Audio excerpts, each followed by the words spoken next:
Just suppose you're getting the hang of playing 3-chord rock and roll or blues or country, and you like playing in the key of E because it's pretty easy comparatively, and there are open strings that lend themselves to it. And so you find yourself playing a lot of E, A, and for a turnaround, maybe B7.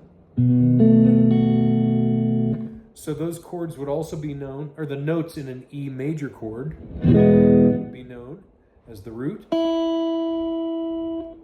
G sharp would be your third, and B would be your fifth. So the notes in an E chord, E major. Did you know that if you take that fifth and you flatten it, you've made the chord a diminished?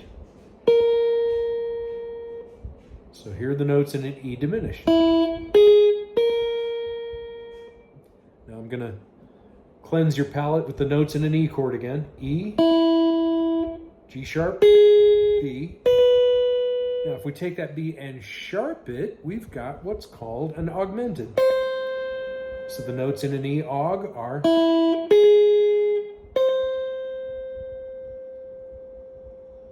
So that's all you have to do to diminish or augment a chord, is to either flatten or sharpen the fifth. Okay, who cares? Well, here's how you might use that. In a blues, you might be playing along with the 1 chord. Then you go to the 4 chord. And by the way, when we say 1, 4, and 5, that's from the Nashville numbering system. That's different from the intervals we were just talking about. But that's for another time. That's an A chord. That's often your 2nd chord in a blues, right? So now we're going to throw in, we're going to go up a half step and diminish it. So this becomes an A sharp diminished. It gives it sort of an unresolved feel. Very, very musical, very nice. How might you use an augmented in otherwise 3-chord rock and roll?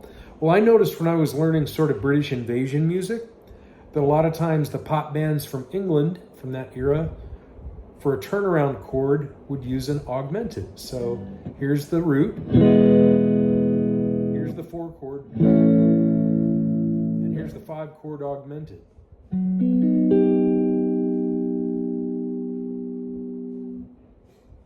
Pretty cool.